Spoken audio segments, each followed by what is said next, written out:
So dear learners, welcome in the world of Python programming under machine learning using Python series of lectures. This is lecture 8, function in Python, part 1. So we are going to learn function topic of the Python in various different lectures. So this is the first lecture of the function. Hi, I am Dr. Sunil from GCS Solutions. So these are the contents of this particular lecture. So first we will see what is the syntax of the function to be written, what are two different types of functions, that is built-in function and user-defined function. Then we'll see parameter passing to the function. We'll also see the return statement used in Python functions.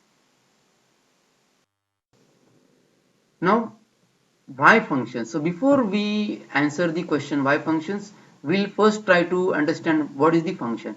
So function is a block of statements to perform some relevant and specific task. What function is nothing but a group of statements to perform some specific task. Now, why do we need such a group of statements separately written in Python program? The need is just to avoid the repetitive use of certain group of statements required frequently. That means, for example, I want to find a cube of set of numbers given here. For example, I have a set of numbers like 3, 4, 6, 8 and 10 and I want to find cube of these 5 numbers.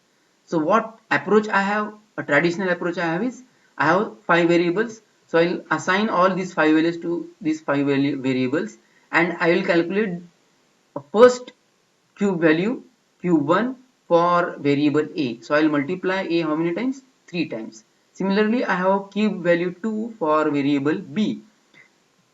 For C, I have 3. For variable D, I have cube 4. And for variable E, I have cube 5. So I have 5 statements of calculating cube of each of the numbers. And after that, I print all these 5 cube variables, cube 1, cube 2, cube 3, cube 4, cube 5. Now here, my requirement is, I want to repeat multiplication of each of this number 3 times. Assume that I have a long program. Instead of just having 3 variables to multiply, I have a long program of say 100 lines. So for each of the variables, you have how many lines to repeat? 100 lines for A, 100 lines for B. So this way 500 lines. So this code will be quite larger. It is repetitive. I can replace this repetitive task with a single function definition. So what do I do here? Now let us focus in the second rectangle of this slide. So I have again the same assignment of variables with the value 3, 4, 6, 8 and 10 respectively to A, B, C, D and E. But I have here a function. So I define function with def. So we'll see details of definition and the other aspects of function in the subsequent slides. But here my focus is just to explain you why functions. So here I have written just 2 lines of the code, print, that is function definition, name of the function is cube of number. Then I say cube of n is, and I multiply here n into n 3 times. And now once I define this function, I call this function just for different variables. I call cube of numbers for variable A to find cube of A variable. So here this function cube of number will work for A. Here next time it will work for B, for C, for D, for E. Now even if this function may have 100 lines, it will be written once and each time it will be working for these 5 variables. So instead of repeating this for each variable A, B, C, D, E, I have to write it only once and use it repeatedly. So with this, we can easily understand the advantages of function. So what are those advantages? It saves memory. So if I don't have function, then assume that in function I have 100 lines. So I will have to repeat 100 lines for first requirement of variable A, then next requirement of variable B, then C, then D and then E. So here we save memory just by not repeating the 100 lines each time, but by putting 100 lines under one head, that is called function. Code usability. Along with saving the memory, we are reusing the code. So we are using this logic of finding the cube for variable A, for variable B, for variable C, for variable D, E, and you may have even 100 variables, but for each of these variables you don't have to write repeatedly the statement n into n into n, that is A into A into A, B into B into B, something like this. Rather you have to call this function which is written once. Code readability. Code readability means with this definition of functions, your code is readable. Assume that you have requirement of uh, something like you have given number n, you want to first find out square of the number, then you want to find factorial of number, then you want to find Fibonacci series for that given number. Now if you want to do this task, you can put this logic all together, but it will be very difficult for me to understand where the logic of Fibonacci of the number lies, where the logic of factorial of number lies. So to distinguish this and to increase the readability, I may define three different functions. First function for finding the square, second function for finding the factorial of number, and third function for finding the Fibonacci of the number. So if I put these three different logics under three different functions, it's very easy for me to understand that where that particular logic is lying.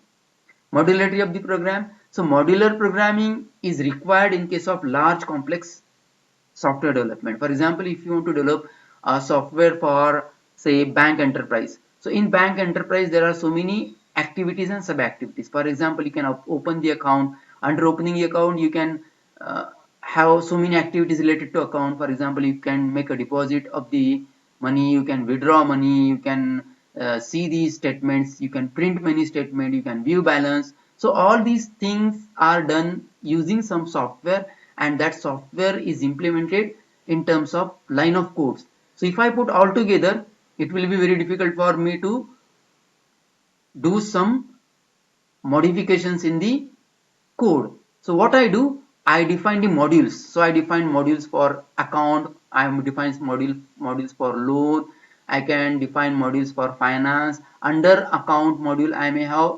some different functions for opening the account, for closing the account, for viewing the balance, for deposit, for withdraw. So all these activities can be divided in form of modules and submodules. So that is one more advantage.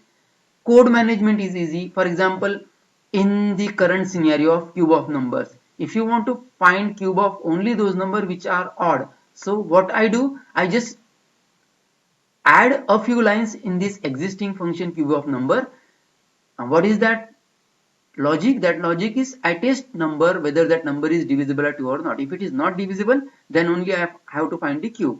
So what I do, I add a few lines in this existing code. That means if eventually if I even want to modify, so it is very easy. Even if I want to delete something from the function, I can even delete also. So this shows that code management also easy in case of having function in the Python program.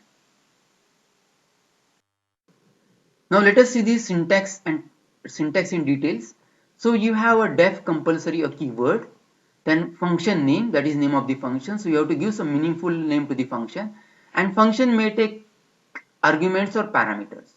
So this def and function name is the mandatory part of the function. So you have to specify colon. So after colon, what your lines of the statement, or I may say the number of lines you have as a statement for the function task, those statements form a body of the function. So here do these and these, some blah blah statements and return value. So all these are the statements which forms a body of the function. So this body of the function starts with colon. So here return value is optional. Function may return something or function may not return something. So this is a generic syntax of the function. Just to see how it is used, so I have an example. I have defined here a function called add to number. So add underscore to underscore number with parameters a and b. So the task I want to perform with this function is I will provide two numbers to the function a and b. Function will perform addition and will return that sum, whatever addition is performed of a and b, to the calling program. So do remember, if you define a function, that function needs to be called somewhere. So we'll see in the subsequent slides that how to call the function. But do remember, you have to collect the return value of the function somewhere where that function is called. Now let us try to understand what different types of functions are. So we have two types of functions broadly used in Python, that is built-in function and user-defined function. So whatever syntax I have shown here, that is for both built-in functions and user-defined function. Even if you want to add some new built-in function in the Python, you need to define function in the same way. The only difference in built-in and user-defined function is that built-in functions are already defined in the programming language to do certain system specific tasks. For example, we have used repeatedly id function to find address of variables or functions or any identifier. We have used type function, we have used input function to read data from the keyboard, we have used print function many times to print the result to the screen or monitor. We have used range function to get a value within certain range. So these are the functions which are already defined and they are doing some specific task, and we are not in capacity to write these functions on our own. Rather, these functions are already defined in the programming language and are provided to us for writing programs. But these are standard functions. But our requirements may not be a standard like system specific requirements. Our requirements might be different. Our requirements are real world requirements. So to define our own functions which basically solve real world problems, as a programmer we define our own functions. For example, I may define a function which will calculate a raised to power b.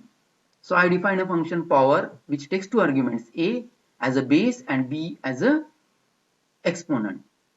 I may define a function which will calculate the factorial of n. I may even define the function find underscore max, which decides among a and b which one is the maximum. So this way I may have my own requirements, and to define my own functions to solve the real world problems, I will be always using user defined function.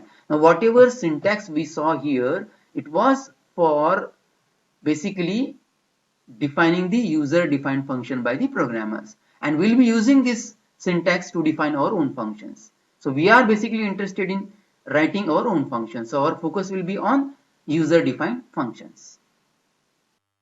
Now let us first see what are the different forms of function. So whatever form we saw in the earlier slide, that was the generic form. So it is the complete function structure. So as I already explained you, but you may have a function which doesn't have any body. So you can define that function using def. Certain function name may not have any parameter, and you may define it later. So that function can be defined with no body with a keyword pass, and we have already seen this pass keyword when we studied loop concepts. So with while loop we have used pass. That time we saw this. Now here is the point of discussion where we need to understand this. So here I have defined letter function which I'll be defining later, but as I have not defined that function, so I'll say colon, and after that I will just write a pass keyword here, so that Python will understand that this function is not defined now but may be defined at later point of time. I may have a function with certain parameters which does something but may not return anything. So for example, I have a function add underscore to underscore num which performs addition on the two parameters a and b, variable a and b. It performs the sum and it prints the sum there itself. So it doesn't return anything. So this is the scenario where I have a function which with parameters but doesn't return anything. I may have a function which doesn't take any parameter, which performs certain task and still may return certain value.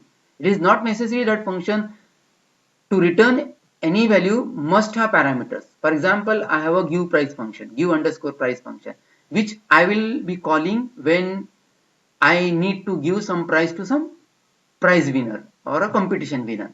So I call this function. So what this function does, it says that the amount to be given to the winner is 5,000 and it returns that amount to me.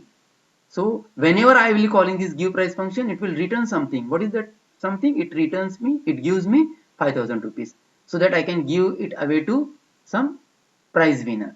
So this way I may have functions in various forms. But caution, function block starts with colon. That means whatever group of statements you write after colon, that forms a body of the function. So here indentation, proper indentation of the block of the statements is very, very important. Now let us try with certain examples, and with those examples we'll explore functions. We'll take first example here. So write a program using function to find maximum of two given numbers. Now before getting into writing function, we'll understand what this problem statement is. And out of that, this problem statement will try to extract that what probably be the function name, what are the parameters to the function. So that problem statement itself tells you what probably the function name and what are the parameters required to perform certain tasks with that function. So here in our case, we want to find maximum. So we may give some relevant name like finding maximum of the number or something. Okay, and here it takes two numbers. So these two numbers are to be given to the function, then only it can find the maximum. So what are the arguments to be given to the function? So two numbers. So it is obvious from the statement, problem statement itself, that you may have some relevant name to the function called maximum, and it will take how many parameters? Two numbers as a parameter. So using this we may write the function. So here I have written the function. So I have a complete program here which I may save with certain meaningful name and with .py extension, but we'll understand the program structure here. So I have two parts in this program. The first part is the function part and the second part is the driver code.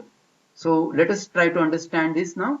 So I have defined the function with a meaningful name max underscore to underscore number with two parameters a and b. So this whole thing, whatever I write after colon, is nothing but the body of the function. And in body of the functions, you have to write the logic.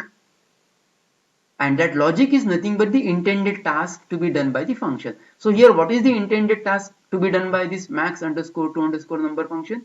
So I want to find here which one is largest among a and b. So I have put a very simplest logic as a body of the function. I check whether a is greater than b. If this condition is true, I return a, otherwise I return b. So this is the simplest logic under this function max underscore to underscore number. Now this function is to be called. So this is function definition. So I have a next part of the program which is called driver code. Now here from this driver code itself the program execution starts. So whenever you run this program under Python interpreter, so your execution, actual execution of the program will start from this driver code point. So here now I assign two values 20 and 45 to two different variables a and b respectively. To find which among a and b is largest or maximum, I call the function max underscore to underscore number and by passing a and b as the argument. Now here this function does the task of finding the maximum among the a and b and will return that value which I store in max variable and I print that max variable. So here execution is not a straightforward execution or a sequential execution. Here the execution is in execution the control is getting transferred from one location to another location. Now we'll see that. So here you need to call the function. Just defining the function is not enough. We need to call the function. So how to call the function? So while calling the function, I have to specify name of the function and whatever parameters are required by that function, I have to pass those parameters.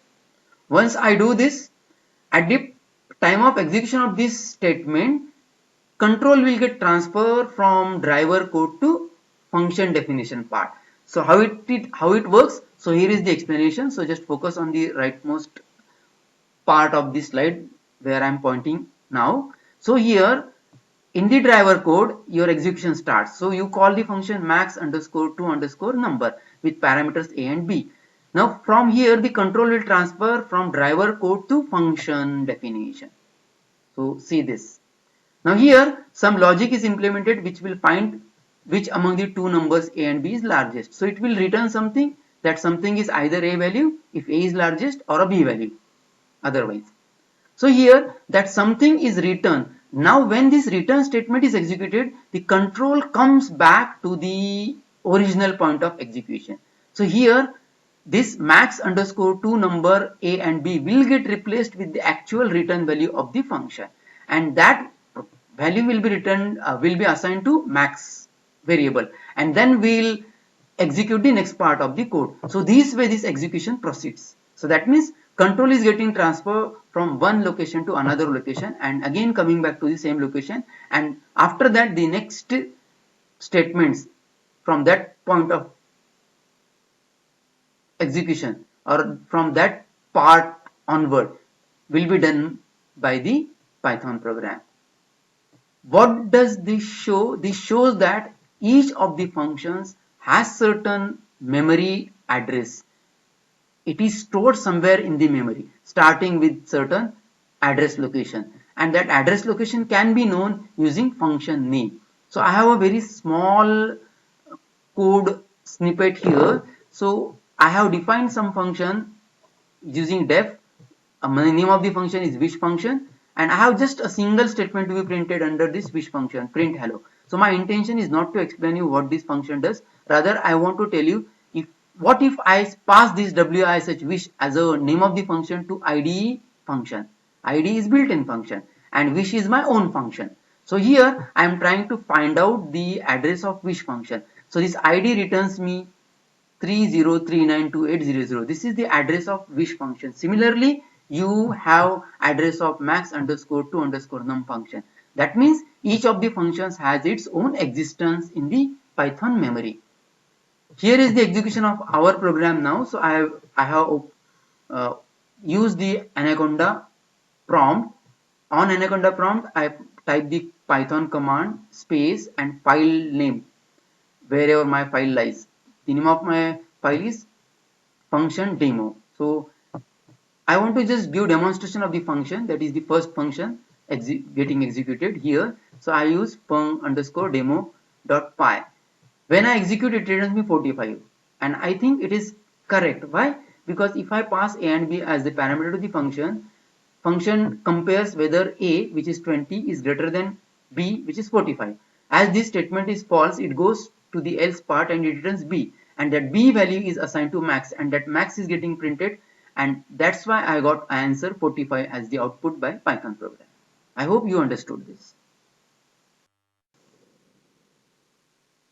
Now let us try to explore some more examples, some more meaningful examples. Now dear learners, from this function topic onward, we'll be exploring so many engineering examples.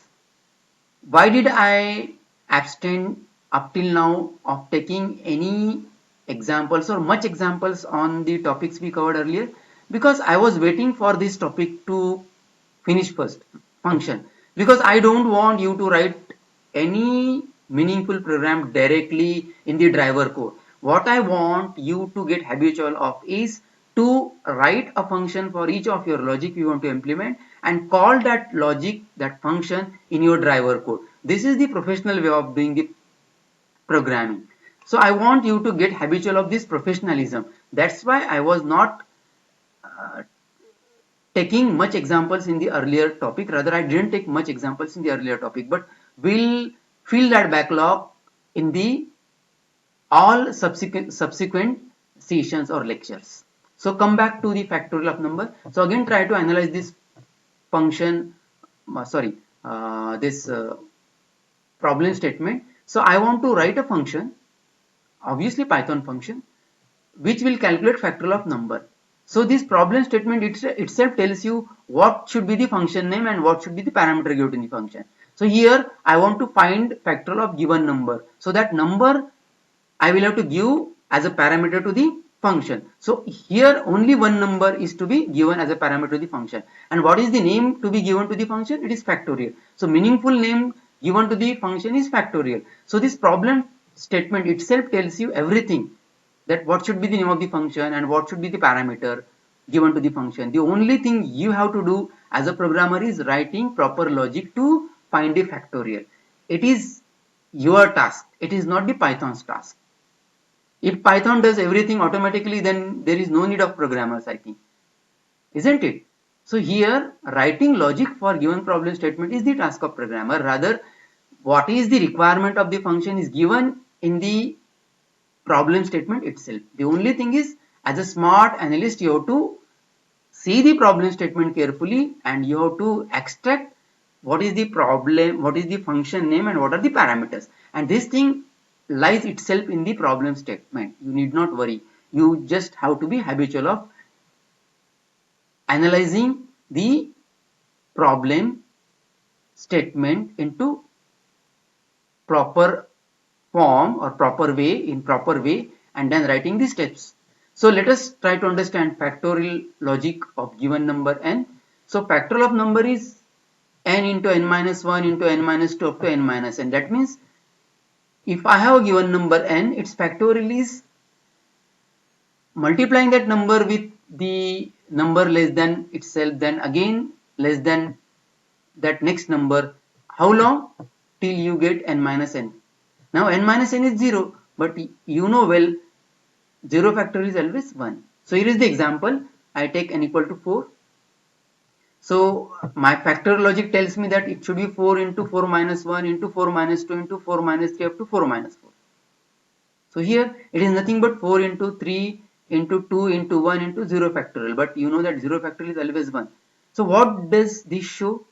This shows that factorial of number is nothing but multiplying 1 into 2 into 3 into 4 into up to n. If I have 5, a given number of which I want to find factorial, I have to do simple task. I have to multiply 1 into 2 into 3 into 4 into 5. That means I have to multiply starting from 1 to the range of numbers reaching to n. And this I can very well put in terms of logic. Now here I have defined the factorial of number function. So name of the function is factorial. So def factorial. Parameter to be given to the function is n, of which I want to find factorial. So I use some logic here, result equal to 1. And you know that it is nothing but the multiplication starting from 1 and ranging up to what? N. So I have used here one simple for loop for I in range 1 comma n plus 1. So why n plus 1? Because range function starts with start index 1 and it doesn't take n index. But I want end value n. Suppose n is 5, I want 5. So that's why I need to have n plus 1, that is 6. So range will start from 1 to 1, 2, 3, 4, 5. So this way result is equal to result into I. And it returns the result. Now we'll try to understand this logic here. So just focus on the last rectangle of this slide. So I have here a variable, result equal to 1. Now this range function 1 comma 5 plus 1, 6. So n is 5 plus 1 is 6. So range function will generate a list of numbers from 1 to 5, 1, 2, 3, 4, 5. And each time I will be taking one of the values. First it will take 1, next time it will take 2, then 3, then 4, then 5, and at one point of time least exhaust. So that time your loops terminates. So here let us try to understand this statement, result is equal to result into I. So here what is the scene behind this function execution? So when I is 1, this result into result equal to result into I will get executed. So that is new value of result is equal to old value. What is old value? So initial value of result is 1 and current value of I is 1. So 1 into 1 is 1. So I am getting final 1 stored in the new result. As this is the new value given to the result variable. When I is 2, now new result is equal to old result. What is old result? Which we got in the earlier execution, that is 1. So 1 into current value of I is 2. So 1 into 2 is 2. So here new value 2 will be assigned to the result variable. Now for next iteration, when I is 3, new result is equal to old, which is 2, which we got in the earlier execution, and then multiply it with the I value, current I value, which is 3, it is 6. Now this way when I is 4, for this iteration of I, it will be earlier result is 6 and new value of result is calculated using current value of I, which is 4. So 6 into 4, 24. And when I is 5, it will be new result is equal to old result, 24 into 5, it is 120. And at last this result is returned to the driver code. So this result will be returned to the driver code and this 120 will be stored in the result. So here is the complete function execution. So our execution will start with driver code. Num is given a value 5 and we are passing that num as the argument to the factorial function. Now here there is call to the factorial function, so control will transfer from factorial to say this function definition and execution will be proceed as we have already seen. So once the result is calculated, that is returned to the driver code and driver code will store that result in the result variable and it will get printed. So what is the output of this program when we execute? We get factorial of pi is 120. Hope you understood this. Let us explore one more example. So here my requirement is to find power of number when its exponent is given. Now what is the name of the function? Power. And what are the arguments given to the functions? First is the base number and its exponent. So here there are two arguments, some number a and raised to power some exponent n. So this way I can visualize. Now here I have a logic of exponent. Here I have a number a and its exponent n. So power is nothing but a raised to power n. That means I have to multiply a how many times? N times. For example, if a is 3 and n is 4, I have to find out a raised to power n, that is 3 raised to power 4. That means I have to multiply 3 how many times? 4 times, which is nothing but 81. I have implemented this logic using a function, power function, which takes two arguments a and n. Initially result is 1 and again I have used here a simple for loop. So I need some iterations. How many iterations? N iterations. So if I just say for I in range n, so range function, if no starting index is provided and only end value is provided, it will take index 0 and it will reach up to what? N minus 1 index value. So 0 to, for example, if n is 4, it will take 0, 1, 2, 3. How many values? 4 values. So here the important part to be understood is the execution of this code. So let us focus on the execution part, that is the third rectangle. Focus, I am pointing here. So range 4 will generate range of values from 0 to 3. For each value of I, this logic result is equal to result into a will get executed. Initially result is 1. So when I is 0, new value of result is equal to old value, which is initialized result with 1. So that initialized value will be taken as the old value. And what is value of a? A is fixed, that is 3 in our case. So that 1 into 3, the value, new value is 3, which is assigned to the result variable. When I is 1, your old value of result will be taken as 3 and it is multiplied again by a, which is 3. 3 into 3, 9. So this new 9 will be assigned to result variable. For I equal to 2, this is the third iteration. So result is, old value of result is 9 and a is 3. So 27, the result is 27. And when I is 3, this is the fourth iteration. Result is 27 into 3, it is 81. So this result is returned to the driver code and this 81 is assigned to the result of the driver code, which is printed. Now here is the complete code, that we have a function and its driver code. We call function here by passing a and n as a parameter to the function. Control will transfer from this to this point, that is function point. Whole execution will be done as per this logic, which I already explained. And after that, result will be returned, which is stored in the result value of the driver code, and that will get printed. So what is the output of this program? The power of 3 raised to 4 is 81. So this is the output. Hope you might have understood this. So here again one more function I am going to discuss, that is called finding the prime, whether the number is prime or not. Now here again we have to analyze the problem statement, and in that problem statement all requirements are hidden. For example, what is the argument or what are the arguments to be given to the function? Only one number. So there will be only one argument. And what is the task to be performed by the function? Prime number. So some sort of name like prime or finding prime or find underscore prime is the meaningful name given to the function. So both the things are hidden in this problem statement. Once I have analyzed this, I want to now understand what is the logic behind finding the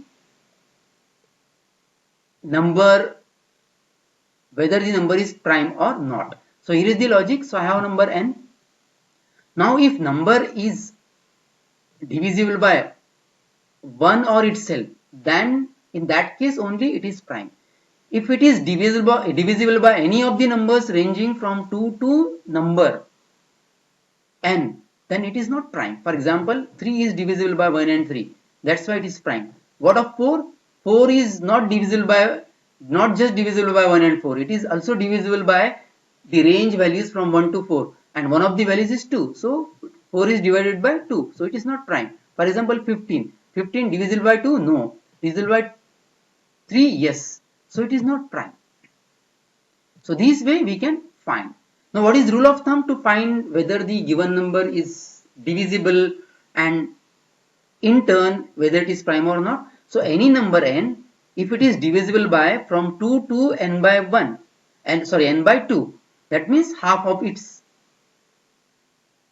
range. Why only half?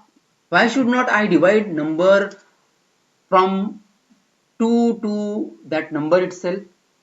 Because whatever number you take, whatever number, the natural numbers you have, you take, if you divide that number ranging from 2 to n by 2, you will get the result immediately whether that number is prime or not. If n is divisible by any of this number, it is not prime, otherwise it is prime. Now how do I put this in logic? So I have a function for this. I call that function as a prime. I pass n as the argument because I want to find whether n is prime or not. Now here I have a simple logic to do this. So here I used one indicator variable which will tell whether the number is prime or not. Initially I assume that flag is 1. That means I start with the assumption that number is prime. If number is divisible by any of the numbers from 2 to n by 2, then that number is not prime. So I will change the status of this flag. I will start with the assumption that number is prime by assigning 1 to the flag. Now I take a range of number from 2 to n plus 1 divided by 2. Why do I need n plus 1? Because I want that if say number is 15, so my range should start from 2 to 7, because I want to check whether 15 is divided by any of the numbers from 2 to 7, half of its range. So here I have this. Now here I check whether this given number is divisible by from 2 to n by 2 range values. If it is divisible, then I will change my mind that my number initially, which I was assuming that it was a prime with this flag status 1, I will change that. Okay, as number is divisible, my flag is 0. So I will break. I will not continue with the next value of loop. And I check if flag is 1, that means if I have assumption that flag is 1, and if it is 1 after performing all possible divisions, then number is prime, otherwise number is not prime. Now let us try to understand this part as the background happenings in the Python. So I have flag 1 assuming that number is prime. I have example like I take n equal to 25 and I want to find whether n 25 is prime or not. So what will happen in our case? So range function will take value from 2 to n plus 1 divided by 2. So that will be 2 to how much? 12. So that's why I have taken here 25 plus 1, 26, because end value is not inclusive in the range function. So it will generate the range function will generate the value from 2 to 12, 2, 3, 4, 5, 6, 7, 8, 9, 10, 11, 12. and for each value of I, it will try to divide this n by I. For example, if I is 2, is 25 modulus 2 is 0? No. So my flag is 1. Whatever value, with whatever assumption I started that my number is prime, it is still a prime number because we have not yet reached to the conclusion. So when I is 3, 25 modulus 3, it is 0. Is it 0? No. So flag is still 1. So if when I is 4, 25 modulus 4 is 0 because 25 modulus 4 is not 0. So flag is still 1. But when I is 5, that time 25 modulus 5 is true, that is 0. This will be 0, 0 equal to 0 is true. Then whatever assumption I had up till now that 25 is prime is false. So I have changed my mind. So I change this variable flag to 0 and I break. So here there won't be any further execution. So you know well that even though I want to find whether 25 is prime or not, I can just decide that number whether it is prime or not by dividing it from the number 2 to half of its range. Got it clear? I suppose. So as flag is 0, so if flag is 0, if 0 is false, so that's why it will say not a prime. Now if I execute this code, so I have tried to find first the prime of 25, then the prime of 29. So I got this result that first 25 is not prime, but 29 is prime because 29 will not get divided by any of the numbers from 2 to half of its range. I hope you understood this. So here you may have even a return statement, a magical return statement in case of Python. So it is power of return statement in Python. Python return statement may return multiple values at a time. Now let us try to understand this with a very simple example. I want to implement a mini calculator function which will perform addition, subtraction, multiplication and division on two given numbers and will return result as a single one-shot result of all operations, addition, subtraction, multiplication and division. So here is the calculator function. I define that function as a mini underscore calculator. I pass two arguments. Here I am performing addition, storing in add variable, subtraction in sub variable, multiplication in mul variable and division in d variable. And I return this all four variables in one go and that will be returned to the driver code. So here I am calling this mini calculator function with a equal to 25 and b equal to 4. So here I have capital variable a for addition, s for subtraction, m for multiplication and d for division. When I call this calculator function, so something like this will be happening. So in calculator function, so just focus on the second rectangle where I am pointing. So when there will be a transfer of control from driver code to function, all calculations will be done and this return statement will return the actual values of this add sub mul and div to this driver code, and driver code will take these four different values written by this mini underscore calculator function and will assign one by one to left hand side variables. So add will get assigned to a, sub will get assigned to s, mul will get assigned to m and d will get assigned to d, and this way if I try to print, I try to execute this code, so I have used this I have saved this program using fun underscore cal.py and I execute on the Anaconda prompt. I got this result. Addition is 29, subtraction is 21, multiplication is 100 and division is 6.26. So this way Python even can return multiple values. So this is the powerful feature, one of the powerful features of the Python against its counterpart C, C++ and Java, because C, C++ and Java counterpart return only one value. So dear friends, with this discussion we'll end this lecture. So dear friends, how was the lecture? So we are GCS Solutions, making technology easy to learn. So be with us till next lecture. Happy coding.